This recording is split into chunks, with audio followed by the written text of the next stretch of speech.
I received these 30 MRE pouches to try out. I wish I had them sooner because I today just went to get a workout, a pre-workout that I had received also as a sample months ago.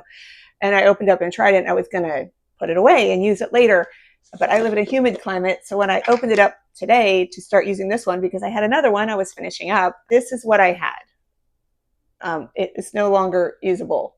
But if I had had these, I would have been able to store it in this and then open it up and use it, but it's useless now. So good thing it was a sample and I could just like not feel bad about having spent my money on it because I really did like it.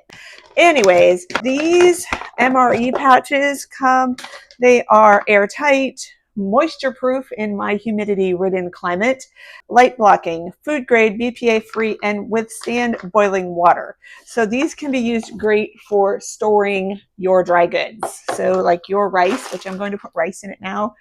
It says beef jerky will be in crackers 3 to 5 years, or 1 to 3 years for beef jerky and crackers, 3 to 5 years for baby formula. If you need to stock up on the baby formula, so just in case, powdered milk, cornmeal, and dried herbs.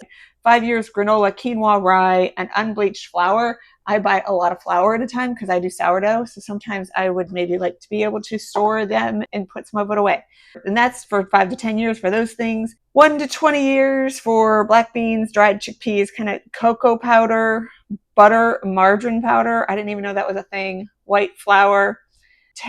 20 to 30 years for coffee, instant coffee, tea bags, freeze-dried fruits and nuts, dried kidney beans, dried lentils, and rice and rolled oats, white rice. So that's 20 to 30 years in one of these things. Baking soda, honey, salt, and baking powder and sugar indefinitely in one of these. So I'm going to use one of these. I'm going to follow the instructions. It comes with a little instruction manual, tells you what to do.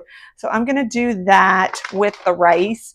Because I do buy rice, I go through a lot of rice. So it says to fill the Mylar bag, and these ones are the 75 millimeter thick maximum resistance ones. It includes 30 400 cc oxygen absorbers. That's these little things, you know, these little oxygen absorber things that you get in everything. So we're going to do this. I'm going to put some rice in here. It also has like a flat bottom, so it stands, which I love. I'm going to move the camera down a little bit so you can see a little bit better. So it stands flat. It has like a flat bottom on it, and you can stand it up.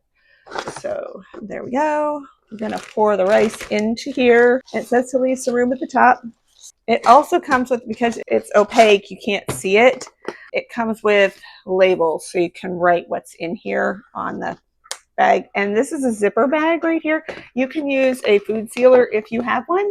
I thought I had one and I went to use it and it no longer works because I have to put the oxygen absorber. So when we use these, this one comes, it has a little thing at the top and it says to pinch the oxygen absorber to test effectiveness.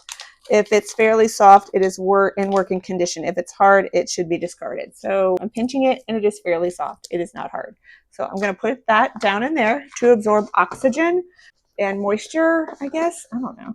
Then I'm going to zipper seal it. So we added the oxygen absorber to the Mylar bag, seal zipper if zipper closure. I have a zipper closure.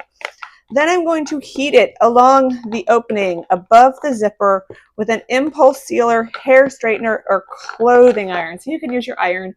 I actually have a hair straightener right here. So I'm going to put this here and seal it, like melt it together. I set it on the highest setting that it has. I'm going to do one side and then I'm going to do the other side, and you can see that it is sealed there. So I'm going to go to the other side and just do it right across the top there, and it's all sealed. It's got that little absorber in it. Just holding that to make sure everything is sealed up, and I'll show you. You can see I'm going to seal it a little bit more over here. Just make sure you get all of that melted across the top kind of evenly, I would think. Like, don't leave any gaps.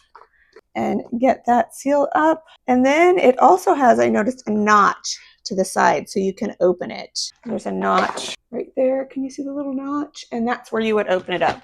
So I have sealed it, and had I had this for this, I could still use this.